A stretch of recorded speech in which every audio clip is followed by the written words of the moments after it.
Bezrat Hashem, le Zohar d'aujourd'hui, Patach ve'amar kishashana ben achochim, ken ra'ayati ben abanot. Comme une rose parmi les épines, ainsi est ma femme parmi les autres filles.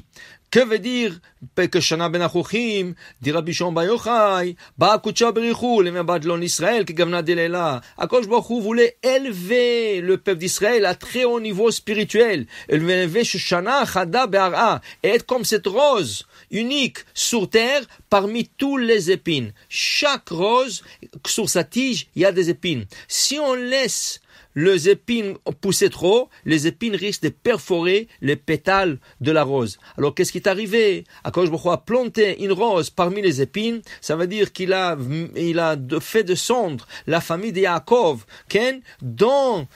en Égypte, qui était là-bas un pays des épines, et Akadosh Baruch Hu tout de suite il est parti avec une grande armée de sauver cette rose et de la faire monter de là-bas, parce que si on ne cueille pas la rose à temps, les pétales, les épines risquent de perforer les pétales. Et voilà qu'Akadosh Baruch Hu sauve le peuple d'Israël. Il leur sauve avec de grands miracles.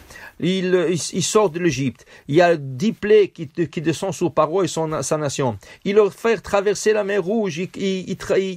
Il coupe la mer Rouge en 12 morceaux. Il leur fait descendre la manne. Il leur donne de l'eau dans le désert. Il leur protège avec un kavod, des nuages de gloire. Tout ça en sortant de l'Égypte. Et voilà qu'ils arrivent sur le peuple d'Israël et ils fautent sur la terre d'Israël. Le palais du roi. Le roi est parti leur chercher et leur emmener chez lui à la maison et ils sont en train de fauter chez lui à la maison. Qu'est-ce qui arrive? Il est obligé de leur jeter de ce palais et leur renvoyer en exil.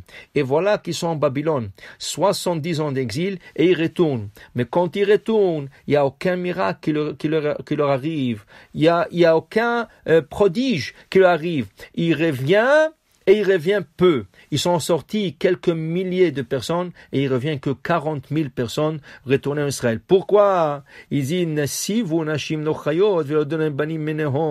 malheureusement, il y avait une grande assimilation à Babylone, qu'ils ont marié des femmes non juives et leurs enfants étaient déjà non juifs. Alors Ezra Sofer, qu'est-ce qu'il fait?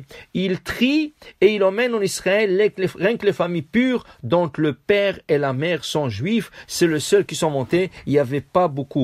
C'est pour cela, Akadosh Baruch Hu, quand il leur fait retourner en Israël, après 70 ans d'exil, il n'y a pas de prodige, il n'y a pas de miracle. Il retourne un peu avec la tête bas.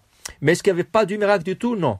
Il y avait des miracles. Mais Akadosh Baruch Hu dit, je me cacherai derrière les scènes pour qu'ils ne voient pas le miracle. Quel était le grand miracle? À la fin de cet exil, voilà l'histoire de Purim se passe. Et Achashverosh qui a donné ordre de pendre Vashti, la Risha'a, la mécréante, la méchante, elle a été pendue, qu'il n'y avait pas une femme aussi belle, on dit dans cette génération comme Vashti, il l'a pendue, et voilà que ses ministres lui donnent l'idée que j'allais chercher une nouvelle femme. Pendant 4 ans, ils ont choisi toutes les belles filles au monde, 127 pays, 4 ans, et il a trouvé aucune de ces filles belles. Pourtant, il y avait de très belles filles.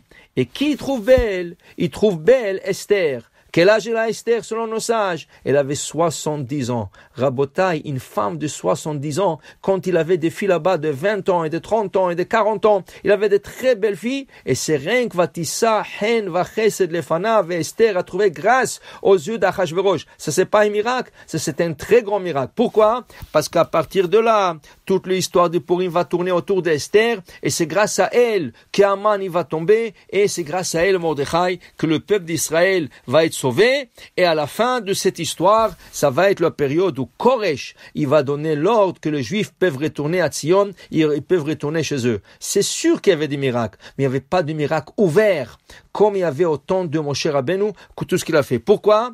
Parce que malheureusement, ils se sont assimilés dans cette place, et quand ils sont retournés, il n'y avait pas aussi de grands miracles qu'Akadosh Baruch Hu leur a fait, malgré qu'Akadosh Baruch Hu est toujours là. Akadosh Baruch Hu lo yanum velo ishan shomer Israël. Il veille toujours, il ferme jamais les yeux, il veille toujours sur ses enfants Israël. Alors Bezrat Hashem, dans cette période où on voit tellement de choses difficiles qui se passent dans le monde, des virus, de toutes sortes de choses, qu'Akadosh Baruch Hu fasse des grands miracles pour arrêter toute la maladie, tout le virus, et Akadosh Baruch Hu fasse retourner son peuple à Tzion, bimera bemenu, Baruch Adonai le'olam, amen ve amen.